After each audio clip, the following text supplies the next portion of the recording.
Pour soutenir les efforts du gouvernement à l'adoption des gestes barrières, le groupe Barrick Gold, concessionnaire de la mine d'or de Tongo en Bengué, facilite aussi la diffusion des messages de sensibilisation dans les zones voisines à ces carrières.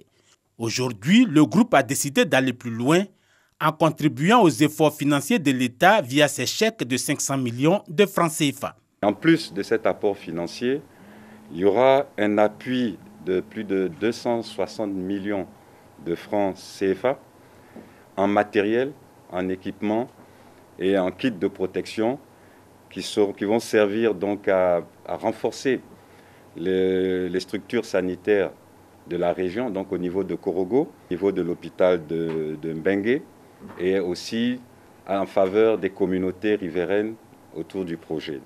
Ce qui fait un total de 760 millions de francs CFA que la compagnie minière dégagera pour accompagner les actions contre le Covid-19 et ses conséquences.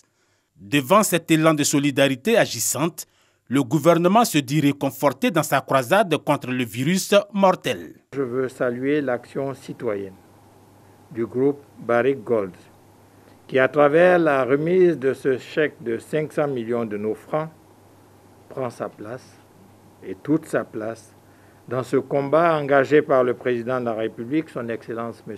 Alassane Ouattara, pour la santé et la protection et de nos populations et de notre économie.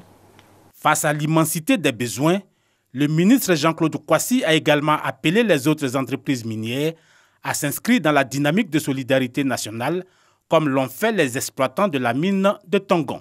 Pour l'heure, toutes les compagnies minières opérant en Côte d'Ivoire poursuivent leurs activités. Objectif, assurer la continuité de production.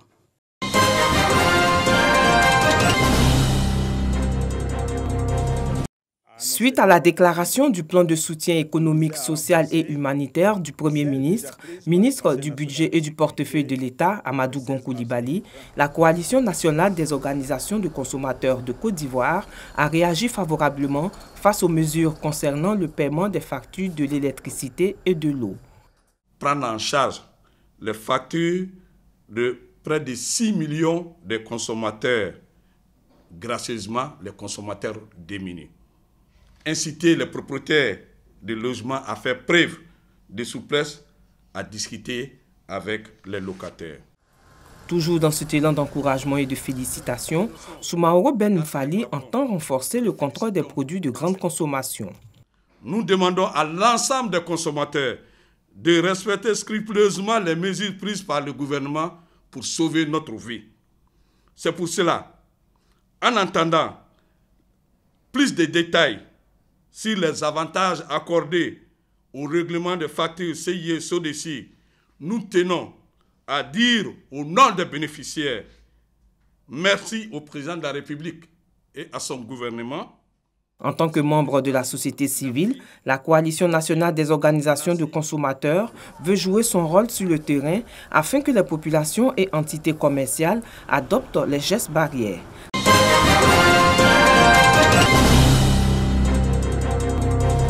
Le Seigneur soit avec vous.